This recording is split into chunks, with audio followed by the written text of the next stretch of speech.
Hello, I'm Dr. Varsha Panjwani. I'm the host of Women and Shakespeare podcast series. I'm recording from London. And since we entered lockdown, London doesn't feel like London anymore. In fact, I feel like I'm living inside the ghost of London.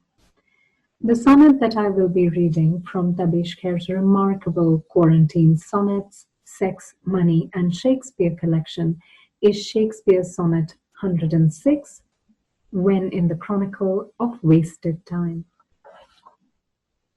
When in the chronicle of Facebook posts, I see my objections to the hijab. It makes women look like post boxes, ghosts.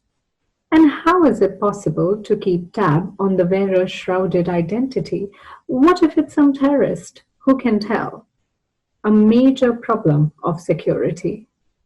Why can't they show their bloody faces? Hell, I litigated to get face veils banned.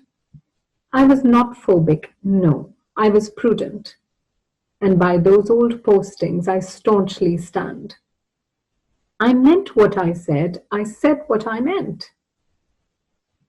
It's damn unfair of you to laugh and ask what I think now of wearing virus masks. Now, I picked this reading because in this sonnet, Tabish Khair unleashes the political power of Shakespeare's sonnets. In Shakespeare's time, poets were addressing their sonnets to a chaste, fair, unattainable mistress. Shakespeare, however, addressed his sonnets to a young man and a sexually liberated dark lady, disrupting the ecology of such sonnet cycles. Tabish Khair, in his reworking of the sonnets, takes on the work begun by Shakespeare, and in this sonnet he unmasks the real reasons that Muslim women's clothing, such as the niqab, the hijab, and the burqa, have become fraught sites and battlegrounds with different groups that are competing to control it. Now let us consider what happens when a powerful, privileged white man like Boris Johnson, who is the current Prime Minister of UK, claims that it is absolutely ridiculous that people should choose to go around looking like letterboxes, and then likens burqa-wearing women to bank robbers as well. At these times, violence against women who are choosing to wear the burqa, niqab, and burkinis even increases.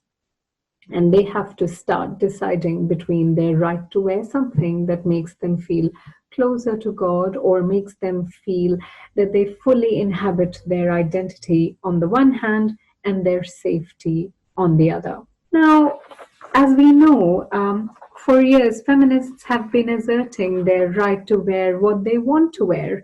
So you would think that they would understand. But no. Rachel Johnson, prominent journalist who has been given the opportunity to write regularly for the Financial Times, the Telegraph, the Spectator, said, and I'm quoting her, that she couldn't find a feminist justification for wearing something that completely covers your face. I would like to give her a feminist justification, but in the words of Aziza Il-Hibri. Why is it oppressive to wear a headscarf, but liberating to wear a miniskirt? If Western feminists are now vying for control of lives of immigrant, and I would add minority women, by justifying coercive state action, then these women have not learned the lessons of history, be it colonialism, imperialism, or even fascism. When all such claims fail, the argument of security is brought up. As France banned the burqa, a French parliamentary study declared that the concealment of face in public has the effect of breaking social ties. Yet, now that the face coverings have become mandatory in most places, including in France, they are actually making us feel safe. It has been proved that we're able to communicate, to express, to work, to care for each other with face coverings. So what is the niqab, hijab, and burqa ban really about, if not gendered Islamophobia?